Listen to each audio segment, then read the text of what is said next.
विहान सांस्कृतिक कला महोत्सव उपवन तलाव येथे होणार संपन्न. प्रताप सरनाईक फाउंडेशन व परिवहन मंत्री प्रताप सरनाईक यांच्या मार्गदर्शनाखाली 11व्या विहान सांस्कृतिक कला महोत्सव 2026चे आयोजन 6 ते 9 फेब्रुवारी 2026 दरम्यान ठाण्याच्या उपवन तलाव येथे संपन्न होणार आहे.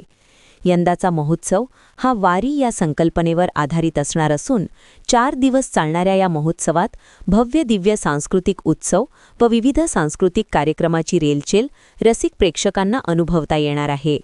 कला, संगीत, नृत्य असा अनोखा संगम या महोत्सवामध्ये पाहायला मिळणार आहे. या महोत्सवाचे उद्घाटन शुक्रवार दिनांक 6 फेब्रुवारी 2026 रोजी सायंकाळी राज्याचे उपमुख्यमंत्री एकनाथ शिंदे, परिवहन मंत्री प्रताप सरनाईक, खासदार नरेश मस्के यांच्या उपस्थितीत पार पडणार आहे. या महोत्सवाच्या उद्घाटन सोहळ्यानिमित्ताने शालेय विद्यार्थ्यांचे व सामाजिक संस्थांचे विविध आध्यात्मिक धार्मिक विषयांवर संचलन होणार आहे. या महोत्सवाच्या पहिल्या दिवशी प्रसिद्ध गायक पंडित आनंद भाटे यांचे आनंदवारी या भक्तिमय कार्यक्रमाचे आयोजन होणार आहे. तर दुसऱ्या दिवशी उस्ताद मीर मुख्तियार आली व जयश्री भूमकर, संगीता शंकर व त्यांची कन्याका वेदांत जामगावकर, ऋषिका खोत, शिवरांजनी संस्था यांचे भक्ती संध्या हा कार्यक्रम पार पडणार आहे. 7 फेब्रुवारी रोजी सुप्रसिद्ध गायक आनंद व आदर्श शिंदे यांचा कार्यक्रम होणार आहे. तसेच 8 फेब्रुवारी रोजी गायक शान यांचा कार्यक्रम होईल आणि 9 फेब्रुवारी रोजी कवी व अभिनेता शैलेश लोढा यांचे कवी संमेलन पार पडणार आहे, अशी माहिती पत्रकार परिषदेत महोत्सवाचे आयोजक व परिवहन मंत्री प्रताप सरनाईक यांनी दिली. ब्युरो रिपोर्ट, जनादेश. आपली माणसं, आपला देश. पाहत रहा जनादेश. भाजपच्या तक्रारीनंतर सहर खान यांचा माफीनामा. ठाणे महापालिका निवडणुकीतील विजयानंतर ऑल इंडिया मजलिस ए इत्तेहादुल मुस्लिमीन म्हणजेच AIMIM पक्षाच्या नगरसेविका सहर शेख यांनी कैसा हराया अभी हम लोगों को मुमरा को पूरा हरा कर देना है असे वक्तव्य केले होते. या प्रकरणी भाजप नेते किरीट सोमय्या, आमदार निरंजन डावखरे यांच्यासह बजरंग दल विश्व हिंदू परिषद यांनी पोलिसांकडे तक्रारी दाखल केल्या होत्या. यानंतर पोलिसांनी केलेल्या चौकशी दरम्यान सहर शेखने माफीनामा लिहून दिला असून त्याबाबत पोलिसांनी तक्रारदारांना लेखी कळविले आहे. माफीनामा स्वीकारल्यानंतर हे प्रकरण दप्तरी नोंदवण्यात आले आहे. मुंब्रा शहरातून AIMIM पक्षाकडून नगरसेविका म्हणून निवडून आलेल्या सहर युनुस शेख या चांगल्याच चर्चेत आल्या. सहर शेख यांच्यासह AIMIMचे 5 नगरसेवक निवडून आल्याने राष्ट्रवादीचे आमदार जितेंद्र आव्हाड यांना हा धक्का मानला जातो.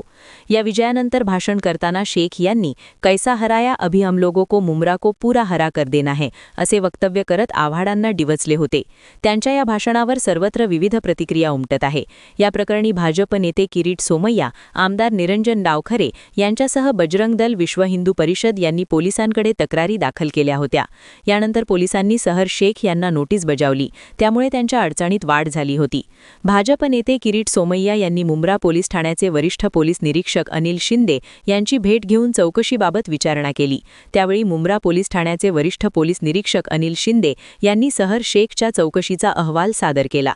अभी हम लोगों को मुमरा को पूरा हरा कर देना है या वक्तव्याबद्दल सहर शेख यांनी 23 जानेवारी 2026 रोजी माफीनामा दिला आहे, असे मुंब्रा पोलीस ठाण्याचे वरिष्ठ पोलीस निरीक्षक अनिल शिंदे यांनी लिखित स्वरूपात दिले.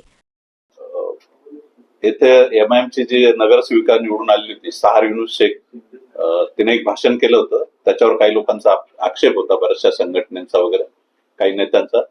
त्याच्या अनुषंगाने आज BJPचे ज्येष्ठ नेते माननीय किरीटजी सोमय्या साहेब आणि सन्माननीय आमदार साहेब निरंजनजी डावखरे आणि त्यांचे सर्व शिष्टमंडळ मला भेटायला आलं होतं. त्यांनी सदर प्रकरणाबाबत आपण काय कारवाई केली याबाबत विचारणा केली आणि त्यांनी एक निवेदन दिलेलं आहे. परंतु जसं आम्हाला ते समजलं की त्या भाषणामुळे समाजामध्ये संभ्रम निर्माण झालेला आहे, काही लोकांच्या भावना दुखवल्या गेलेल्या आहेत. तर आम्ही त्या अनुषंगाने त्या जी सहर युनुस शेख आहे तिला बोलून तिचं स्टेटमेंट घेतलं आणि तिला नोटीस पण दिलेली आहे. इलेक्शनच्या पूर्वी पण जेवढे उमेदवार होते त्यांना सर्वांना आपण 168 अन्वय नोटीस दिली होती.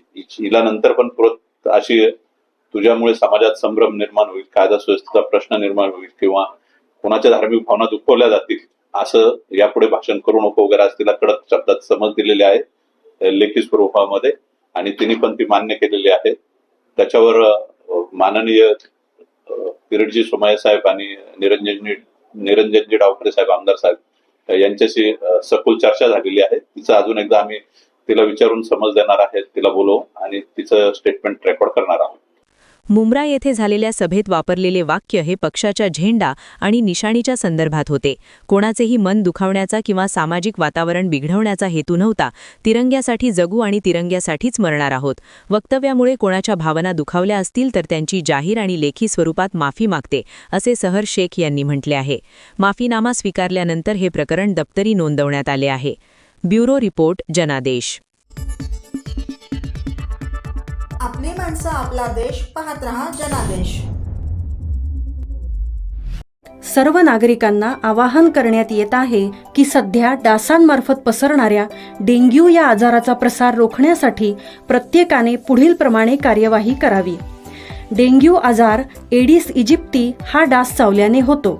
या डासांची पैदास साचलेल्या किंवा साचवलेल्या स्वच्छ पाण्यामध्ये होते. 8 दिवसांपेक्षा जास्त दिवस पाणी उघडे व साचून राहिल्यास त्यात डास अंडी घालतात.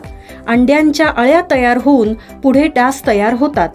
यासाठी आपल्या घरातील पाणीसाठे, उदाहरणार्थ बॅरल्स, पिंपे, टाक्या, हौद, रांजणे इत्यादी दर आठवड्याला रिकामे करून घासून पुसून कोरडे करून पुन्हा भरावे.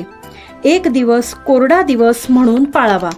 पाणी साठ्यांना घट्ट झाकणे बसवावीत किंवा जुनी साडी, चादर, धोतर यांनी बांधून झाकून ठेवावीत, म्हणजे डास त्यात जाऊन अंडी घालणार नाहीत.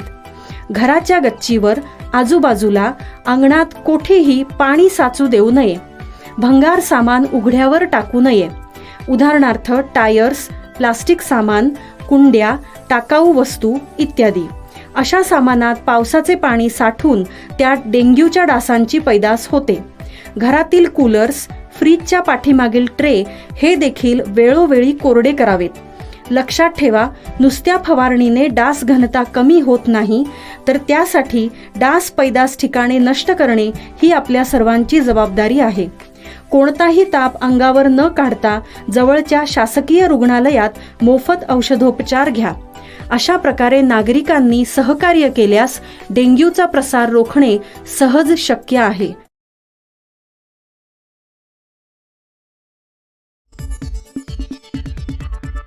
आपली माणसं, आपला देश. पाहत रहा जनादेश. ठाणे महानगरपालिका कर्मचारी वारसांची अनुकंपा प्रकरणे मार्गी लागणार. ठाणे महानगरपालिका कर्मचाऱ्यांच्या वारसांची सर्व अनुकंपा प्रकरणे फेब्रुवारीपर्यंत मार्गी लागणार असल्याची माहिती आमदार संजय केळकर यांनी जनसेवकाचा जनसंवाद या कार्यक्रमात माध्यमांना दिली. निवडणुकीनंतर पुन्हा एकदा जनसेवकाचा जनसंवाद हा कार्यक्रम सुरू झाला असून खोपट येथील भाजप कार्यालयात झालेल्या उपक्रमात ठाण्यासह बदलापूर, भिवंडी आदी भागातूनही नागरिक तक्रारी घेऊन आले होते. यावेळी माध्यमांशी बोलताना आमदार संजय केळकर म्हणाले, महानगरपालिका कर्मचाऱ्यांची अनुकंपा प्रकरणे प्रशासनाच्या दिरंगाईमुळे रखडली आहेत. 2006 साली एका महिला कर्मचाऱ्याचा अपघातात मृत्यू झाला. त्यानंतर आजतागायत त्यांच्या वारसाला अनुकंपा तत्वावर नोकरी मिळाली नाही. तर कोरोना काळात मृत्यू पावलेल्या 2 कर्मचाऱ्यांच्या वारसांची प्रकरणे लाल फितीत अडकून पडली आहेत. याबाबत प्रशासनाशी सातत्याने पाठपुरावा केल्यानंतर फेब्रुवारीपर्यंत रखडलेली 50 प्रकरणे मार्गी लावण्यात येतील, अशी कबुली अधिकाऱ्यांनी दिल्याची माहिती आमदार संजय केळकर यांनी दिली. यावेळी आपला दवाखानामधील डॉक्टर, कर्मचारी यांनी त्यांचे रखडलेले 3 महिन्यांचे वेतन मिळाल्याबद्दल आमदार संजय केळकर यांचे आभार मानले. तसेच बेरोजगार झालेल्या या कर्मचाऱ्यांचा प्रश्नही सोडवण्यात आमदार संजय केळकर पुढाकार घेत असल्याबाबत कृतज्ञता व्यक्त केली. ब्युरो रिपोर्ट, जनादेश. आपली माणसं, आपला देश. पाहत रहा जनादेश. 27 जानेवारी रोजी भाजपच्या गटनेते पदाची नियुक्ती. ठाणे वर्तकनगर येथील भाजपच्या मुख्य पक्ष कार्यालयात आज नवनिर्वाचित नगरसेवकांची बैठक पार पडली. या बैठकीला भाजपचे जिल्हाध्यक्ष संदीप लेले, आमदार निरंजन डावखरे तसंच प्रदेश सरचिटणीस माधवी नाईक उपस्थित होते.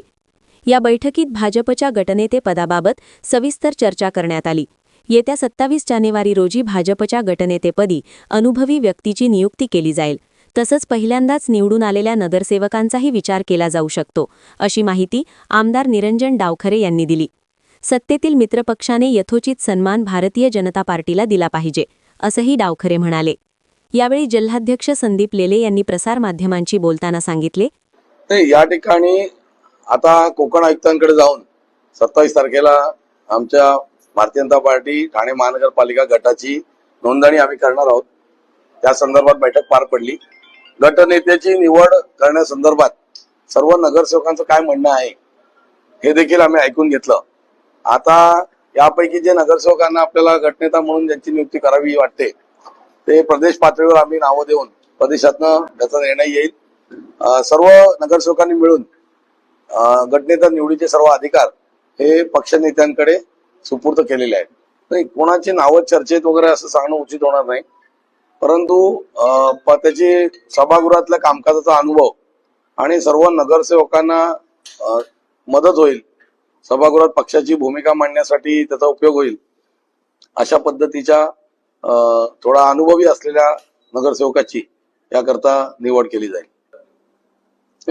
आमच्या पातळीवर कुठली बैठक अजून झालेली नाहीये, परंतु निवडणूक युतीमध्ये आम्ही लढलेली होती आणि युतीत लढल्यामुळे जरी शिवसेनेचं संख्याबळ पूर्ण बहुमताचं असलं 75 किंवा त्यांना एका सदस्याने पाठिंबा देऊन 76, तरी देखील त्या येण्यामध्ये आमच्या 28 येण्यामध्येही त्यांचा सहभाग आहे, मी असं म्हणणार नाही. तसं त्यांच्या 75 येण्यामध्ये देखील भारतीय जनता पार्टीचा सहभाग आहे. त्याचा विचार करून त्यांनी सत्तेमधला यथोचित जो सहभाग आहे तो भारतीय जनता पार्टीला दिला पाहिजे, अशी आमची अपेक्षा आहे. बघा, महत्वाची पदं हा शब्द पडण्यापेक्षा सत्तेमध्ये यथोचित सहभाग घेतला गेला पाहिजे. कारण आम्हालाही लोकांनी मतदान केलंय, आमचे 28 लोकप्रतिनिधी निवडून आलेले आहेत, त्यांना देखील जनतेला न्याय द्यायचा आहे, लोकांची कामं करायची आहेत. आणि शेवटी स्वाभाविक आहे राजकारणामध्ये, आता समजा हा कार्यकर्ता आहे, हा नुसताच काम करेल आणि तो नगरसेवक झालेले या व्यक्ती काम करतील, याच्यात फरक पडतो. तसं नगरसेवक झाला आणि तो सभापती झाला, उपमहापौर झाला, महापौर झाला, त्याच्यानंतर अनेक अन्य पदे, स्टँडिंगचा अध्यक्ष झाला, सभागृह नेता झाला, तर तो लोकांचे प्रश्न मांडणं आणि ती कामं होणं, या दृष्टिकोनातून आपण त्याकरता बघितलं पाहिजे आणि त्या दृष्टीने आम्हाला त्याच्यात सहभाग मिळावा अशी आमची रास्त अपेक्षा आहे. महापौर, उपमहापौर, स्थायी समिती अध्यक्ष व सभागृह नेते ही सर्व महत्त्वाची पदे भाजपकडेच राहावीत, यासाठी पक्षाकडून ठाम दावा करण्यात येत आहे. तसंच महानगरपालिकेतील प्रभाग समिती या ठिकाणी असणारे पद, परिवहन आणि शिक्षण मंडळ या ठिकाणी देखील भाजपला सामावून घ्यावे. भाजप पक्षामध्ये देखील SC प्रवर्गातील उमेदवार नगरसेवक निवडून आले आहेत.